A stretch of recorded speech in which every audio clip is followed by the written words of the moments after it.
boldness in crime and frankness in lying, he alone could justify what had to be done. He is needed for the place that awaits him, and so almost apart from his will and despite his indecision, his lack of a plan, and all his mistakes, he is drawn into a conspiracy that aims at seizing power, and the conspiracy is crowned with success. He is pushed into a meeting of the legislature. In alarm he wishes to flee, considering himself lost. He pretends to fall into a swoon and says senseless things that should have ruined him. But the once proud and shrewd rulers of France, feeling that their part is played out, are even more bewildered than he, and do not say the words they should have said to destroy him and retain their power. Chance, millions of chances, give him power, and all men as if by agreement cooperate to confirm that power. Chance forms the characters of the rulers of France, who submit to him. Chance forms the character of Paul I of Russia, who recognizes his government. Chance contrives a plot against him which not only fails to harm him but confirms his power. Chance puts the Duc d'Enghien in his hands and unexpectedly causes him to kill him, thereby convincing the mob more forcibly than in any other way that he had the right, since he had the might. Chance contrives that though he directs all his efforts to prepare an expedition against England, which would inevitably have ruined him, he never carries out that intention, but unexpectedly falls upon Mack and the Austrians, who surrender without a battle. Chance and genius give him the victory at Austerlitz, and by chance all men, not only the French but all Europe except England, which does not take part in the events about to happen, despite their former horror and detestation of his crimes, now recognize his authority, the title he has given himself, and his ideal of grandeur and glory, which seems excellent and reasonable to them all. As if measuring themselves and preparing for the coming movement, the Western forces pushed toward the east several times in 1805, 1806, 1807, and 1809, gaining strength and growing.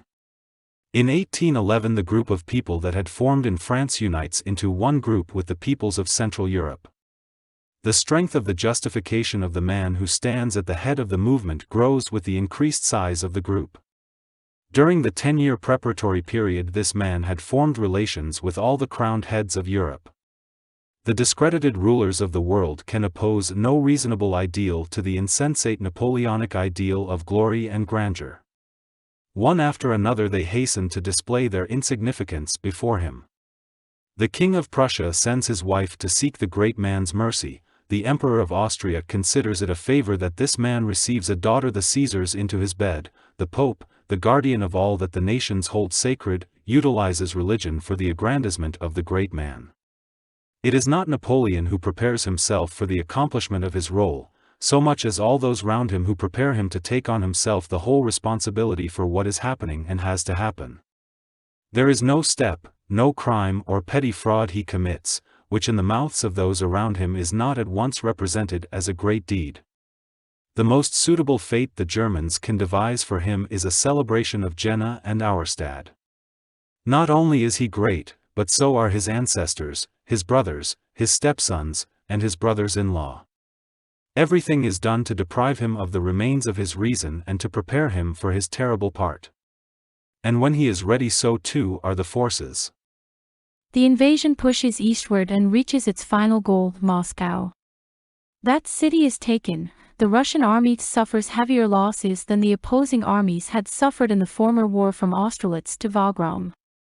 But suddenly, instead of those chances and that genius which hitherto had so consistently led him by an uninterrupted series of successes to the predestined goal, an innumerable sequence of inverse chances occur, from the cold in his head at Borodino to the sparks which set Moscow on fire, and the frosts, and instead of genius, stupidity and immeasurable baseness become evident. The invaders flee, turn back, flee again, and all the chances are now not for Napoleon but always against him. A counter-movement is then accomplished from east to west with a remarkable resemblance to the preceding movement from west to east. Attempted drives from east to west, similar to the contrary movements of 1805, 1807, and 1809, precede the great westward movement. There is the same coalescence into a group of enormous dimensions, the same adhesion of the people of Central Europe to the movement, the same hesitation midway, and the same increasing rapidity as the goal is approached. Paris, the ultimate goal, is reached. The Napoleonic government and army are destroyed. Napoleon himself is no longer of any account. All his actions are evidently pitiful and mean, but again an inexplicable chance occurs. The Allies detest Napoleon, whom they regard as the cause of their sufferings.